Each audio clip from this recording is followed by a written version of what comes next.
Vamos lá, meus amigos, vamos concluir a nossa saga resumindo as temporadas de Stranger Things. Quinta temporada chegando aí, não perca as análises aqui do canal. E bom, pra quem não me conhece, eu sou o DS, você está no Papo Nerd. E vamos lá, você chorou no fim da terceira temporada, mas enxugue as suas lágrimas. O Hopper está vivo, meus amigos. Você chorou à toa. Acontece que quando o assunto é personagens principais, os roteiristas de Stranger Things são o Batman. Eles não matam. Mas eu não vou gastar muito tempo com o arco do Hopper não, porque sendo bem sincero, esse arco é extremamente chato, então eu vou dar uma atropelada monstra aqui, mano. O Hopper não morreu, na verdade ele foi capturado por russos, ele é levado preso pra uma prisão no Alasca e ele dá um jeito, ele faz um acordo com um soldado russo e ele consegue enviar uma mensagem pra Joyce. A Joyce vai com o Murray até o Alasca, lá eles conseguem ajudar o Hopper a fugir, mas não antes de enfrentar um exército de Demogorgons. Uma outra informação importante é que Hopper e Joyce agora estão juntos, eles se assumiram. E agora sim a gente pode conversar sobre as coisas legais, como por exemplo o Hellfire Club. Dustin, Mike e Lucas agora fazem parte de um grupo de Dungeons and Dragons do ensino médio. Esse grupo é liderado pelo excêntrico Ed. Acontece que aparentemente o Lucas está um pouco dividido, porque ele agora está jogando no time de basquete da escola. O problema é que o time dele vai jogar a final exatamente no dia que estava marcado para rolar o final da campanha do Ed de Dungeons and Dragons. O Lucas no fim acaba optando pelo time, mesmo ele estando na reserva. Ele acredita que em algum momento pode surgir uma oportunidade pra ele e se ele for bem visto pela galera do time, ele nunca mais vai precisar andar com os nerds que ele anda. Ele diz que ele já tá cansado de sofrer bullying, mano. Basicamente ele quer andar com os caras populares da escola. Mike e Dustin então começam uma saga pra procurar um substituto pro Lucas e eles acabam chamando a Erika, que no começo o Ed chegou a subestimar por causa da idade, mas foi só ela abrir a boca que ela já conquistou a confiança dele. E bom, no fim realmente surgiu a oportunidade pro Lucas jogar na final e ele fez o último ponto, o ponto do desempate. O cara virou o herói da escola. Ao mesmo tempo, a sua irmã se tornou a heroína do Dungeons and Dragons, porque basicamente ela derrotou o Vecna. E bom, o Lucas sai da quadra bem feliz, mas ele fica um pouco sentido ao ver os seus amigos lá comemorando o fim da campanha com a Erika. Cara, não dá pra ter tudo, né? Não dá pra ter as duas coisas. Escolhas são escolhas. E bom, uma moça chamada Chrissy se encontra com o Ed na mata, mas basicamente ela não está lá por ele, ela quer comprar drogas, né? O Ed também vende drogas. E mano, eu me identifico muito com esse personagem, não por causa das drogas, caramba, não é por isso não. O Ed tem uma banda, mano, o Ed é um roqueiro. E sei lá, mano, eu fiquei fã desse personagem logo de cara. Eu também tenho uma banda.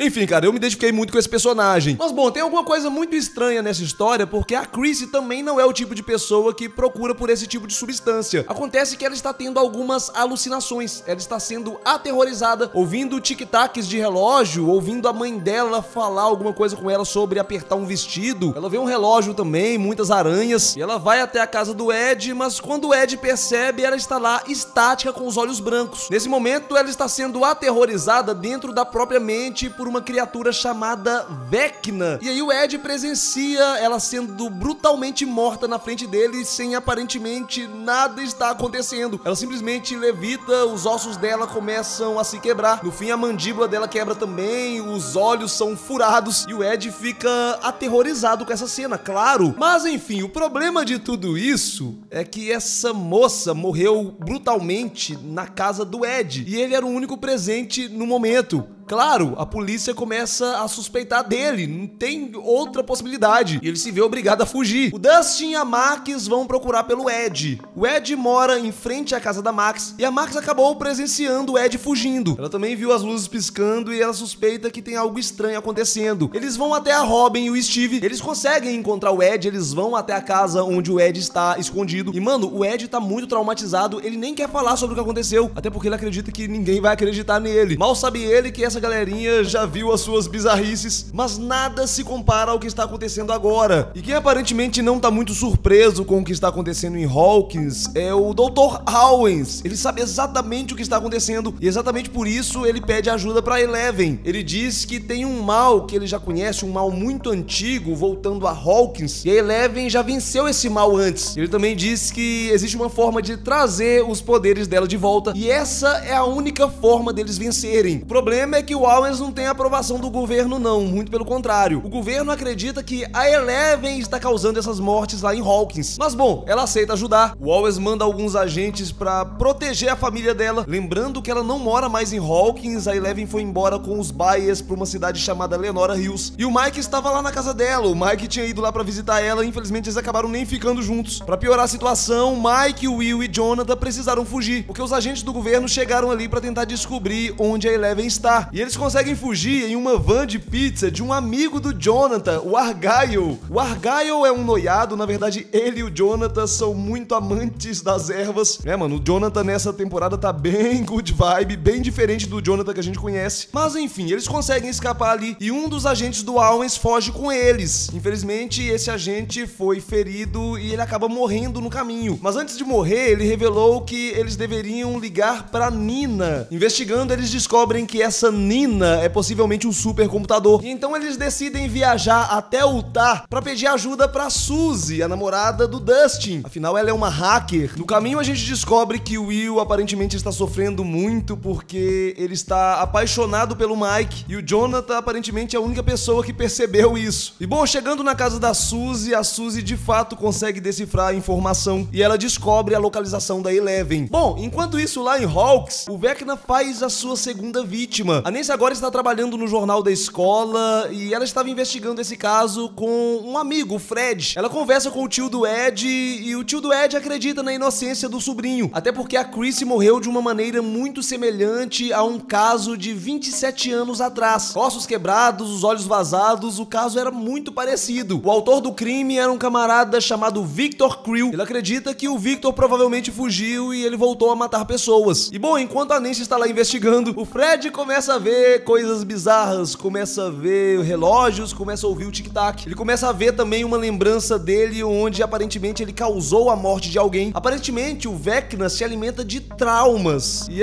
cara, chegou a vez do Fred. Ele morre exatamente da mesma forma que a Chris morreu. E bom, Nancy e Robin vão até o manicômio, elas se disfarçam ali de alunas de psicologia e elas conseguem ir até a cela do Victor. E o Victor conta pra elas o que aconteceu. Ele comprou uma mansão com dinheiro herdado do seu tio-avô, mas o filho dele era uma criança muito sensitiva e ele sentia que algo ruim estava acontecendo, algo estranho na casa. As luzes piscavam, animais começaram a aparecer mortos, eles começaram a ter visões aterrorizantes, até chegar o momento que esse mal que estava ali na casa matou a esposa dele na frente dele, assim como a Chris morreu. O Victor então tentou salvar os seus filhos, mas aí ele foi transportado para uma lembrança. Ele se viu na França quando ele estava na guerra. Basicamente esse é um trauma que ele carrega. Ele ordenou atacar uma casa acreditando que haviam soldados inimigos ali, mas era uma casa de civis. Quando ele entrou na casa, tinha um bebê sendo queimado vivo, gritando de dor. Um detalhe interessante é que ele diz ter conseguido retornar à realidade ouvindo a voz de um anjo. Basicamente estava tocando uma música na casa dele. Esse é um detalhe muito importante, mas infelizmente já era tarde demais. Quando ele volta à realidade, os filhos dele já estavam estirados ali no chão e ele foi preso acusado de ter matado toda a sua família. E esse caso é muito curioso porque esse assassinato aconteceu há cerca de 30 anos atrás, isso muito antes da Eleven ter aberto o primeiro portal. Como que o Vecna veio do mundo invertido se na época não existia portal? Enquanto isso, a Max vai até a sua terapeuta. A Max nessa temporada tem sofrido bastante, inclusive ela se distanciou de todo mundo, terminou com o Lucas, ela se culpa muito pela morte do Billy. Acontece que a Chrissy, a primeira vítima do Vecna, também fazia terapia com a mesma terapeuta da Max. Eles vasculham os arquivos e eles descobrem que a Chrissy e o Fred tinham muito em comum. Eles tinham os mesmos sintomas, dores de cabeça, insônia, sangramento nasal, eles ouvem vozes. E até aí tudo bem. O problema é que a Max também está com esses mesmos sintomas. E ao analisar as datas, eles descobrem que, ao que tudo indica, ela vai morrer nas próximas 24 horas. Mas enquanto isso, tem um outro camarada sentindo os mesmos sintomas também. Um rapaz chamado Patrick também já está escutando a voz do Vecna. E bom, o Patrick é amigo do Jason, o capitão do time, e o Jason era namorado da Chris. E ele, convencido que o Ed matou a Chris,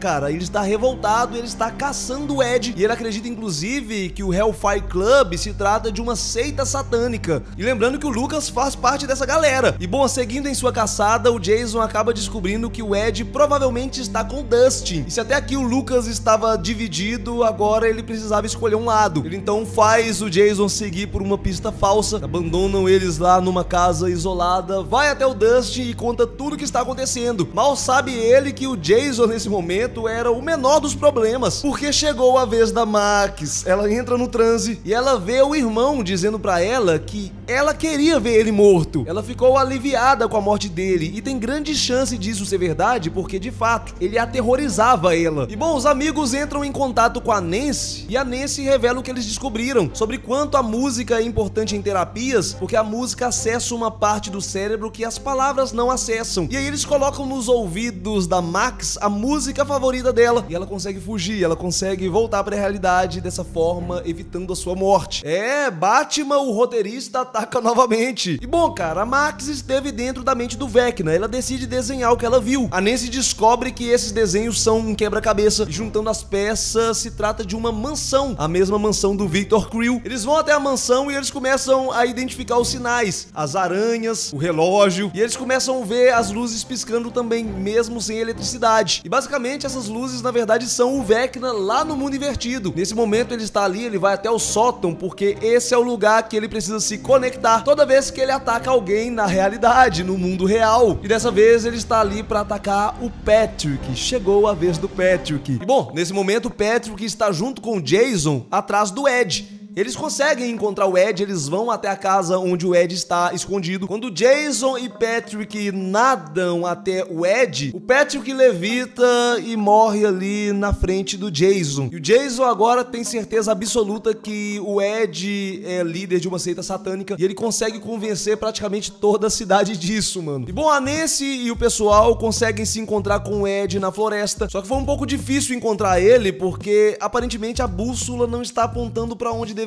E isso é um sinal, lembram? O portal gera um campo magnético que pode atrair o ponteiro da bússola. A bússola leva eles até o lago, o mesmo lago que o Patrick acabou de morrer. Toda vez que o Vecna ataca, um portal é aberto. E basicamente um portal era tudo o que eles precisavam. Eles querem ir até o mundo invertido para matar o Vecna. O Steve mergulha e, de fato, ele encontra o portal. Mas ele acaba sendo sugado por um daqueles cipós vivos até o mundo invertido. A Nancy nem hesita. Quando ela vê o Steve em perigo, ela logo se apressa a pular atrás dele. No fim, a Robin vai também e o Ed, não tendo outra alternativa, vai atrás. Enquanto isso, Dustin, Lucas e Max são capturados pela polícia e são levados pra casa. E bom, cara, lá no mundo invertido, o Steve é atacado por alguns morcegos diabólicos e ele teria morrido, mas os morcegos não têm a mínima chance contra o pai dos morcegos, Batman, o roteirista. Os amigos do Steve chegaram ali e salvaram ele. E eles até se dão bem contra os morcegos, acontece que são incontáveis, eles são obrigados a fugir. Nesse momento tem um diálogo muito legal entre o Ed e o Steve. O Ed comenta pro Steve ali o quanto o Dustin idolatra ele, o quanto o Dustin acha o Steve alguém incrível. E ele também comenta sobre a Nancy ter pulado no exato instante em que o Steve foi capturado. Claramente já tá rolando um lance entre o Steve e a Nancy de novo. Devagarzinho eles estão se aproximando. Tá, cara, mas e o Jonathan? Então, meio que tá rolando um distanciamento entre os dois, não só pela distância em si. A verdade é que eles têm planos diferentes, eles querem trilhar caminhos diferentes e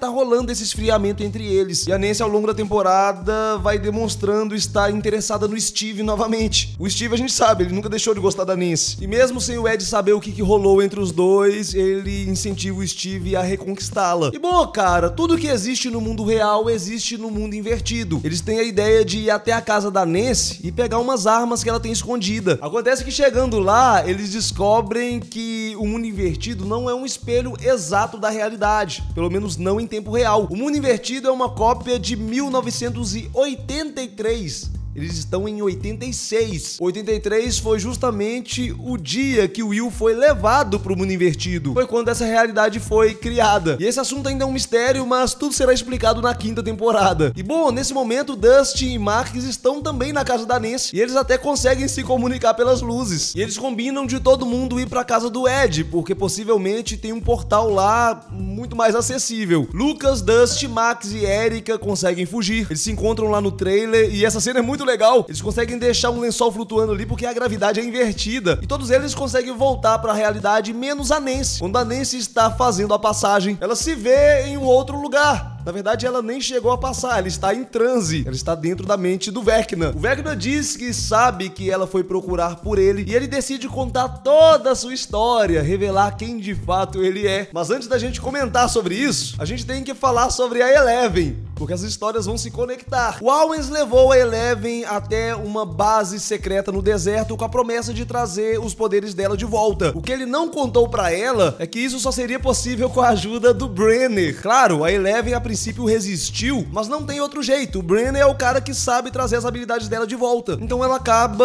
aceitando prosseguir. E basicamente eles vão submeter ela a reviver as suas lembranças, passar pelo mesmo processo que fez ela atingir os poderes dela da primeira vez. E ela vai vendo ela ali com as outras crianças. Tem mais de 15 crianças, todas com poderes. Acontece que tem um grupo ali que pratica bullying com ela. Um detalhe interessante também é que entre as crianças não existe o 1.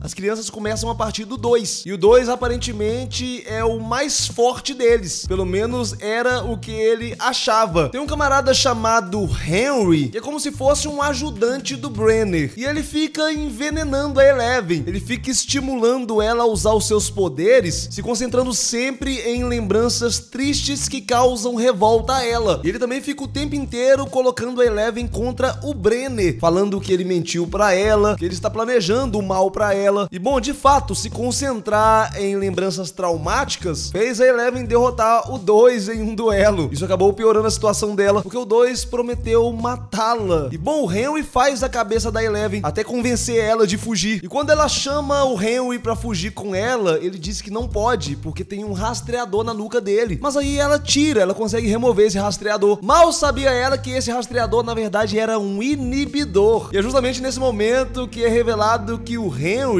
era justamente o 1. Ele pede pra Eleven esperar e ele vai lá e mata todo mundo e todas as crianças. Sim, cara. E o curioso é que todas as crianças têm ali os seus olhos furados. A Eleven acaba presenciando a chacina e ela questiona ele e ele começa a contar sua história. E é revelado que basicamente ele é o Henry Creel, o filho do Victor Creel. E é justamente aqui que as histórias se conectam. Enquanto ele está explicando essa história pra Eleven, a Nancy está visualizando essa história. E a primeira pessoa que o Henry atacou foi a sua própria mãe. Os animais mortos que apareciam na casa, era ele testando seus poderes. E ele questionava muito a existência, questionava muito a humanidade, questionava ali o propósito da vida. E com o tempo ele foi aprimorando as suas habilidades até ele descobrir que ele conseguia entrar na mente das pessoas. E foi justamente aí que ele começou a ter contato com a hipocrisia. E o ponto dele é esse: todo mundo tem alguma coisa podre no passado. E a mãe dele percebeu que era ele que estava causando as visões. Ele estava decidido a internar ele. Exatamente por isso ele decidiu a matar. E ele percebeu que cada vez que ele matava alguém, ele ficava mais forte. Mas a questão é que ele ainda era uma criança e ele usou os poderes dele até o limite. Ele quase morreu por causa disso. E o que aconteceu com o pai dele a gente já sabe. Ele foi preso, ele foi acusado de matar toda a sua família. O Henry, por outro lado, foi levado aos laboratórios Hawkins. E basicamente o Brenner usou o DNA dele pra fazer outras crianças com poderes, com habilidades. E esse fato leva uma questão: porque só a 8 tem habilidades diferentes, né? Enfim, de qualquer forma, aparentemente, entre todas as crianças, a Eleven é a mais parecida com o Henry, falando de habilidades. E ele, inclusive, propõe deles se unirem. Mas ela realmente tá muito decepcionada com tudo isso, com ele ter enganado ela. Mas aí ela se lembra de outras coisas. Ela começa a se lembrar da mãe dela, falando que ama ela no nascimento dela. E aí, puxar uma lembrança positiva deixou ela ainda mais forte. E ela usou toda essa força pra mandar ele pra uma outra realidade. Não era o mundo invertido, cara. Mas um ponto interessante é que a lembrança positiva tem mais força que uma lembrança negativa. Lembram que foi justamente dessa forma que a Eleven trouxe o Billy pra realidade? Mas bom, cara, que realidade é essa pra onde o Henry foi banido? Essa é a realidade das criaturas do mundo invertido, os Demogorgons. A gente conhece essa realidade como realidade X. Em algum momento o mundo invertido foi criado. Mas enfim, cara, acontece que lá nessa realidade X, o Vecna encontrou ali o Devorador de Mentes, ele se uniu a ele, e a única coisa que ele precisava era de alguém pra abrir um portal. E ele conseguiu abrir portais justamente tomando a habilidade dela, com aquela criaturinha que ficou na perna dela lá na temporada passada. Mano,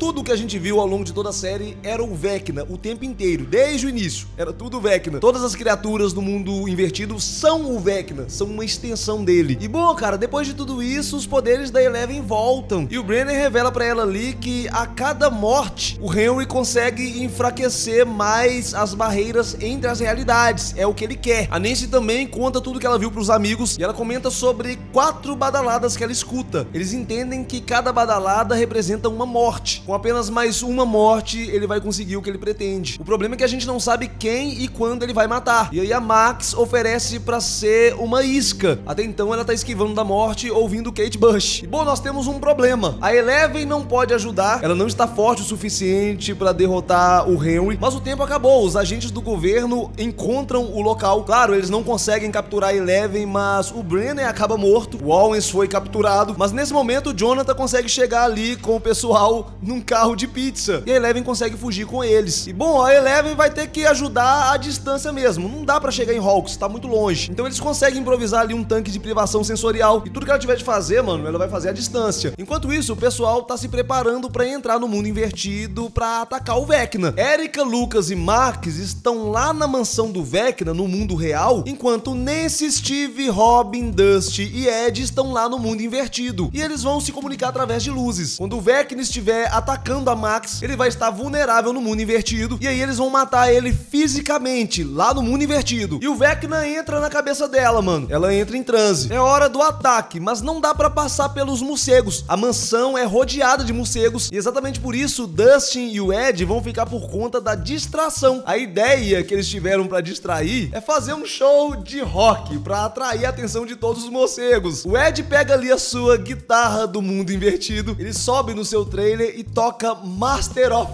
Puppets. Sem dúvida, esse foi o ponto alto de toda a série, mano, sem discussão. E não existe opinião certa que não seja essa. E o plano deu certo. Os morcegos realmente foram atraídos, deixando o caminho livre pra Steve, Nancy e Robin. Mas infelizmente lá dentro eles acabam sendo capturados por cipós. E bom, Ed e Dustin têm que voltar em segurança pro mundo real. Mas o Ed decide ganhar mais tempo. O único ato corajoso dele durante toda a temporada, mano. De todas as qualidades que esse personagem tem, coragem não é uma delas. E bom, enquanto isso, lá no mundo real, o Jason acaba encontrando o Lucas. Eles acabam brigando e o Jason pisa sem querer no Walkman. Ele destrói o Walkman da Max. Tipo, não dá pra trazer ela de volta, mano. Mas a Max tem conseguido se esconder do Vecna se conectando a boas lembranças. Mas ela não consegue esconder por muito tempo e chegou o momento dela. O Vecna só não considerou uma coisa, a Eleven. Sim, cara, a Eleven está ali mentalmente pra uma luta psíquica, mas ela não leva a melhor, não. E bom, cara, nesse momento tá todo mundo morrendo. Steve, Robin e Nancy sendo enforcados, o Ed sendo atacado por morcegos e a Max começa a levitar. O Lucas tá apanhando nesse momento. Quando ele percebe o que está acontecendo,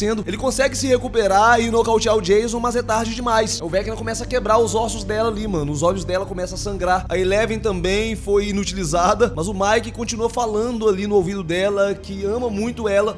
E isso vai dando força pra ela. Boas lembranças, bons sentimentos. E aí a Eleven grita, né, mano?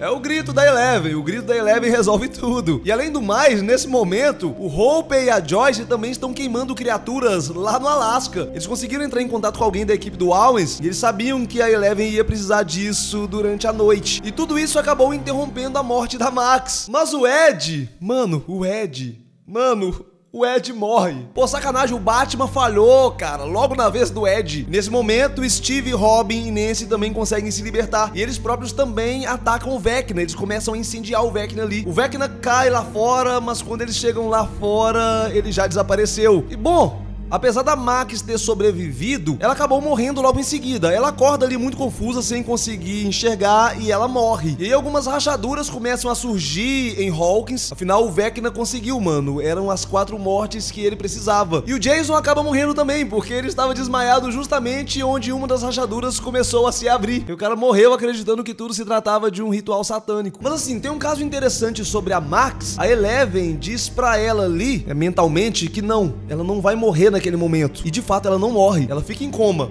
mas ela não morre. Tudo dá a entender que essa seria uma nova habilidade da Eleven desbloqueada ali. E pô, ela podia ter dado um pulinho lá no Ed, né? Pena que ela nem conhecia o Ed, mano. E boa, cara, 2 dias depois, várias pessoas estão se mudando de Hawkins, claro. Os noticiários dizem que o que está acontecendo ali são desastres naturais. O Hellfire Club ficou conhecido como uma seita satânica. O Ed realmente morreu, sendo conhecido como um líder de uma seita satânica. E bom, nesse momento todo mundo se reuniu, todo mundo voltou pra Hawkins. E o Hopper volta também, e essa foi uma grande surpresa. Todo mundo achava que ele estava morto. E por fim o Will sente que o Vecna ainda está vivo. E ele também sabe que ele nunca vai parar. E bom, meus amigos, assim termina a 4ª temporada. A gente sabe que uma das primeiras coisas que vai acontecer na 5ª temporada é que o Vecna vai atrás do Will, novamente. Inclusive, a gente vai ter mais detalhes sobre a passagem do Will pelo mundo invertido quando ele esteve preso lá na 1ª temporada. E eu espero você aqui comigo pra análise, mano. Assim que sair os primeiros episódios, eu vou fazer análise aqui no canal. Pô, comenta aí o que você achou, deixa a sua opinião. Enquanto você vai comentando, eu vou nessa. Fui!